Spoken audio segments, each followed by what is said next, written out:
Hello YouTube. Today I wanted to make a video that I've been wanting to make for a while, but I haven't really had the chance to do it.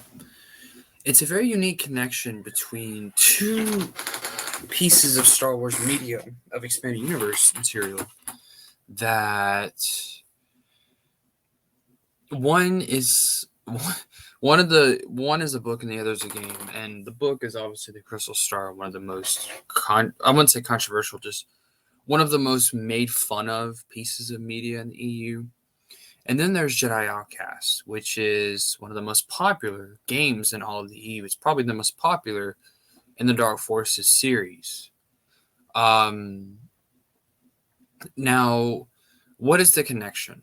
Well, the connection is this: the factions seen in the Crystal Star, according to Abel G. Pena, and I'll get to that in a second. The Empire Reborn, which is shown in the Crystal Star, is the very same faction actually seen in Jedi Outcast.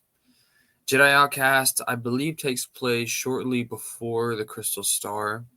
Um, so as a result, they connected the two. Dasan was actually working for Lord Hether.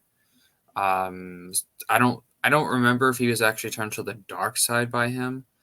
But because obviously Dasan is a fallen Jedi, he was once a part of Luke's academy, and then he fell to the dark side and joined Lord Hether. Now this is pretty cool because it makes sense. Now in Jedi Outcast, this group is referred to as the Remnant, which I guess there's kind of two definitions of the Imperial Remnant. There are Imperial Remnants, and then there's the Imperial Remnant. The Imperial Remnant is, of course, the successor state to the Galactic Empire. It's the maybe that's not even a right term to describe it. It's more so it's the true remnant of the Galactic Empire, which is of course led by Admiral Pelion, and it's of course the group that would join the Galactic Alliance and stuff like that. But there are other factions that are not connected with that. For example, the Empire Reborn, the Second Imperium, seen in Young Jedi Knights, the Dark Empire, seen in the Dark Empire comics, and there's a few others that are splinter factions that were from the original Galactic Empire. Typically, they're created by a warlord, or I guess, and they examples I mentioned are Dark Jedi, the Reborn Emperor, whatever it is. So now, of course, this is a retcon. This was not the original story in Jedi Outcast, but that's what it would be made into. So it's pretty neat, and it kind of makes sense too because the Empire Reborn, or the faction seen in Jedi Outcast, is very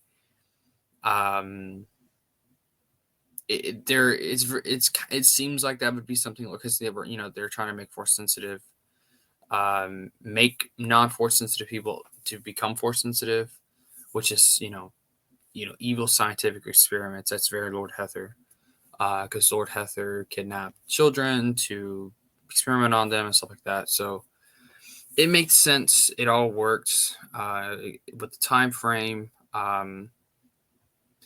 So now, how was this connection actually formed? By the way, I actually just came across the connection just by going through a Wikipedia rabbit hole, which it was kind of neat that I ran across it. And a lot of people don't know this. This connection was formed in the Dark Forces saga, which was a series of 6 episodes of game scenarios released on the Wizards of the Coast website. The episodes written by Abel G. Pena and Jason Fry were based on the characters in the popular Dark Forces storyline and were intended to be played as scenarios of a tabletop role-playing game. The episodes provide story seeds, weapon stats, character stats, and bios for the main characters, as well as background history for the planets of the Dark Forces story.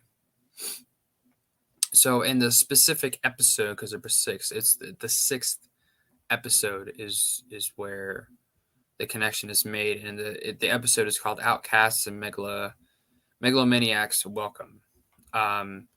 So this does sound like In fact, in part 3, I'm reading this on Wikipedia right now. In part 3, um, there's a prophetess, I guess, that's retconned to be Saris. I thought that said Cedrus at first. Never mind. Saris is I guess, I don't know, some other character. Who was Saris again? Oh, she's from, okay, one of the Dark Forces games. Okay, but there's several retcons and continuity things that go on in that game, like Jarek as a Mariluka, um, um, Gork and Pick. I mean, so there was a lot of cool connections that um, that Abel G. Penny and Jason Fry make with this game and then other sources of media. So this series may have also been the story where it's established that Jarek was the former Padawan to Jocasta Nu. I'm not sure if that's true.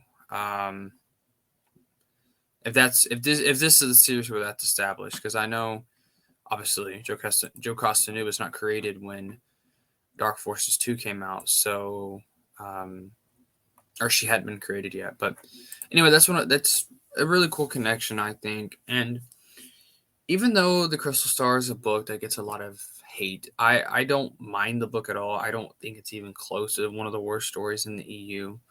I think the book, I know it's going to get referenced a lot in Supernatural Encounters. I don't even remember forgetting his name. Joe Bongiorno in his Supernatural Encounters book that's coming up. He's going to make a lot of connections to the Crystal Star and Waru and things like that. So it's pretty interesting. I like the connection. I think it makes sense. I think it's cool. And I like how, even though the Crystal Star is one of the more made fun of books, it is a book that ultimately still has a lot of merits, and I still think it works and it can fit in the continuity, and I'm glad that it was treated as an actual story in the EU. So for those of you who try to say it's not canon, or it never was or anything like that, it is a part of the EU. It is canon to the EU. It's sea canon. There is no denying that, especially with this kind of information now. I mean, there's other connections. I know Ghostlings were also in one of Dave Wolverton's episode 1 adventure stories. Anakin has to save like ghostling children. So it's pretty cool. Like I said, I really like this connection. I think it's really neat.